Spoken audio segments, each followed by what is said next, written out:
बच्चों, स्वागत है आपका मेरे चैनल निशा गौर एजुकेशन में।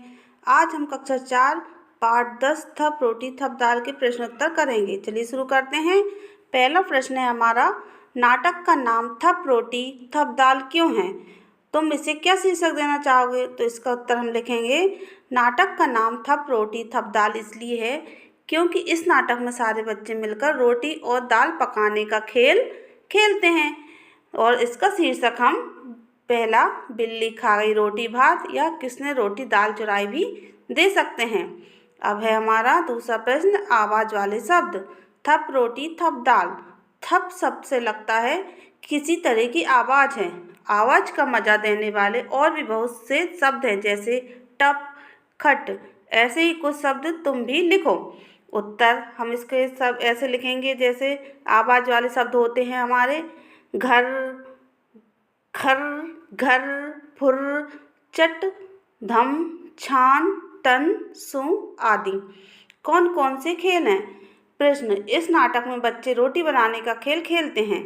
तुम अपने साथियों के साथ कौन कौन से खेल खेलती हो, उनके नाम लिखो। तो आप इसमें जो खेल खेलते हैं उसके नाम लिख सकते हैं, जैसे अक्कड़ बक्कड़, आँख में चोली, खो खो, रस्सी कूद आदि। और आप जो भी खेल खेलते हैं उसके नाम यहाँ पर लिख सकते हैं। सोचकर बताओ, नीना चुन्नू और टिंकू से ही दाल क्यों बनवाना चाहती होगी? बताओ। तो कहानी से हमने जो पढ़ा है उसके बारे में आप पढ़कर सोच समझ के इसका उत्तर दे सकते हैं। इसका उत्तर, चुन्नू और टिंकू को आग जलाना तक नहीं आता था।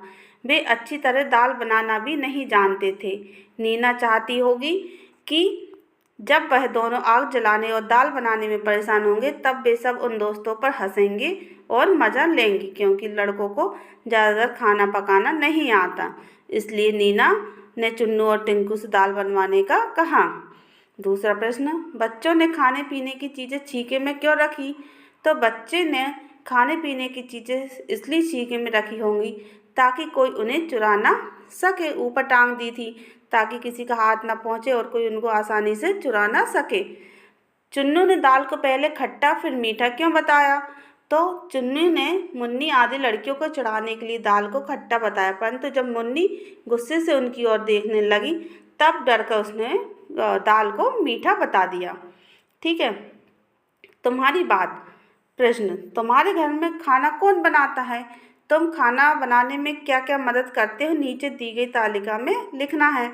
तो आपके घर में खाना कौन बनाता है? मम्मी, पापा या काम वाली बाई? जो भी बनाता है आपको उनका नाम लिखना है। जैसे कि खाना कौन बनाता है, तो हमारे घर में हमारा खाना मम्मी बनाती है। मैं क्या मदद कर सकता हूँ? तो मैं उन्हें छोटी छोटी चीज़ें लाकर दे सकता हूँ। सब्जी धोने काटने में उनकी मदद कर सकता हूँ। मैं क्या मदद करता हूँ?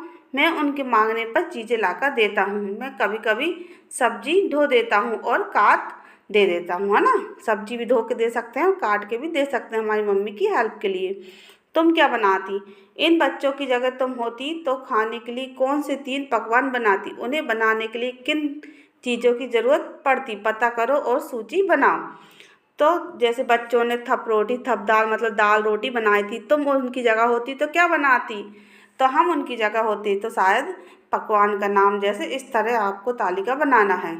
पूड़ी बनाते तो किन चीज़ों की ज़रूरत होती? पूड़ी में आटा, घी और पानी की। हलवा, हलवा में ज़रूरत होती है हमको सूजी, घी, चीनी, काजू, बादाम, किशमिश, पानी आदि। जो भी चीज़ आप उसमें ऐड करना चाहते हैं उसकी ज़रूरत होती। फिर सब्जी, सब्जी यदि हम आलू के बनाते या टमाटर की बनाते, जो भी सब्जी बनाते वो सब्जी चाहिए थी हमको, जैसे आलू मात्र, टमाटर, सरसों का तेल, मसाले, नमक, प्याज, लहसुन, पानी आदि की जो जो चीज़ ज़रूरत होती सब्जी में वो सब ज़रूरत होती। मट्ठा बनाए। सरला ने कहा, मैं दही का मट्ठा चला दूंगी। दही का मट्ठा चलाने का मतलब है दही बुलौना, दही से लस्सी या छाछ बनाना। सरला को इस काम के लिए किन किन चीज़ों की ज़रूरत होगी, उनके नाम लिखो। जैसे दही बनाने के लिए किस किस की ज़रूरत होती है? तो दही, हांडी, रई और पानी की ज़रूरत होती है दही का मट्ठा बनाने के लिए। ठीक है। बिलौना मतलब होता है घोलना और फेंटना। तो इन तीनों कामों में क्या फ़र्क है? बातचीत करो और आपको पता लगाना है। तो जैसे बिलौना, जब किसी चीज़ को रई आदि से मथते हैं तो उसे बिलौना कहते हैं, जैसे दही बिलौना। घोलना, जब किसी तरल पदार्थ में कोई घुलने वाली चीज़ पूरी तरह मिला देते हैं तो उसे घोलना कहते हैं, जैसे दूध में शक्कर घोलना। फेंटना, जब किसी चीज़ को हाथ की उंगलियों से पूरी तरह मिला देते हैं तो उसे फेंटना कहते हैं, जैसे पानी मिलाकर बेसन फेंटना। किन्हीं दो चीज़ों के नाम बताओ जिन्हें बोलते, बिलोते, घोलते और फेंटते हैं। जैसे किसको हम बिलोते हैं, तो हम दही को बिलोते हैं जिससे मट्ठा बनता है, और पकी हुई दाल को घोलते हैं दूध में शक्कर और पानी में नमक, फेंटते हैं दवा में शहद और पानी के साथ बेसन। ठीक है। सरला ने रई से मट्ठा बिलोया। रई को मथनी भी कहते हैं। रसोई के दूसरे बर्तनों को तुम्हारे घर की भाषा में क्या कहते हैं? कक्षा में इस पर बातचीत करो और एक सूची बनाओ। जैसे रसोई में जितने बर्तन हैं उसको आपकी भाषा में क्या कहते हैं, आपको यहाँ पर लिखना है। जैसे हमारे यहाँ जिस पर हम रोटी सेंकते हैं उसको तवा कहते हैं। रोटी बेलते हैं उसको चकला। भगोना, जिसमें हम दूध सब्जी वगैरह रखते हैं। चिमटा, रोटी सेक लेते हैं। कढ़ाई, जिसमें हम पूड़ी तलते हैं। बेलन, जिससे रोटी बेलते हैं। कटोरी, जिसमें खाना खाते हैं। चाकू, सब्जी काटते हैं। कलछी, जिससे सब्जी को हम प्याज लहसुन वगैरह फ्राई करने के काम आती है, जैसे कलछी से सब्जी वगैरह चलाना। छलनी, छानना। चमचा से कुछ चीज़ पलटना। परात मतलब होती है थाली जिसमें हम आटा गूंथते हैं। कद्दूकस करना मतलब जिसको हम जैसे गाजर मूली को घिसते हैं ना तो उसको कद्दूकस बोलते हैं। पतीला मतलब होता है बड़ा बर्तन। चम्मच, छोटी चम्मच जिससे हम खाते हैं। कुकर, जिसमें हम दाल चावल उबालते हैं। आओ तुकबंदी करें। प्रश्न, नाटक में बच्चों ने अपनी बात को कई बार कविता की तरह कहा, जैसे टिंकू ने पकाई बढ़िया, चुन्नू ने पकाई दाल, टिंकू की बढ़िया जल गई, चुन्नू का बुरा हाल। अब तुम नीचे लिखी पंक्तियों में कुछ जोड़ो, जैसे घंटी बोली टन टन टन, चलो चले घर को फौरन, कहाँ चले, मम्मी पापा जहाँ चले, रेल चली भाई रेल चली, छुक छुक करती रेल चली, कल की छुट्टी परसों इतवार, चलो घूमने चले सब यार, रोटी दाल पकाएंगे खूब मज़े से खाएंगे। इस तरह हमारे प्रश्नोत्तर कंप्लीट होते हैं।